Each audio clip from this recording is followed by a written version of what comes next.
ఏముంది, పెళ్లి చేసుకున్నాక మార్చుకోవచ్చులే. చాలా జాగ్రత్త అమ్మా. కనీసం వారానికి ఒకరు నాకు ఫోన్ చేస్తారు, అన్నా ఇలా వివాహం జరిగిపోయింది, మావాడు ఇంకా రక్షణలో లేడు, చాలా బాధపడుతున్నాం. ముఖ్యంగా సహోదరులకు చెప్తున్నా, take a stand my sister. అవతలి వ్యక్తి యేసు ప్రభువును నమ్మి రక్షింపబడినటువంటి విశ్వాసి అయితే తప్ప మీ జీవితాల్లో వారిని అనుమతించకండి.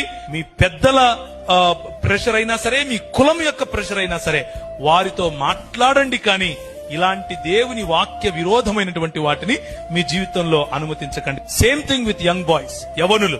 చాలా సార్లు ఈ ఉదాహరణ చెప్తూ ఉంటాను. మిద్దెకి ఒక ఆయన తాడేసాడంట కిందోడికి. ఒరే పట్టుకొని ఎక్కరా అంటున్నాడు.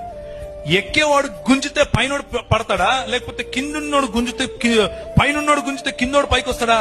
ఆత్మీయతలో కూడా అంతే. నీ స్థాయి ఏంటి? ఇశ్రాయేలు, నీ భాగ్యం ఎంత గొప్పది. యెహోవా రక్షించిన నీ జీవితం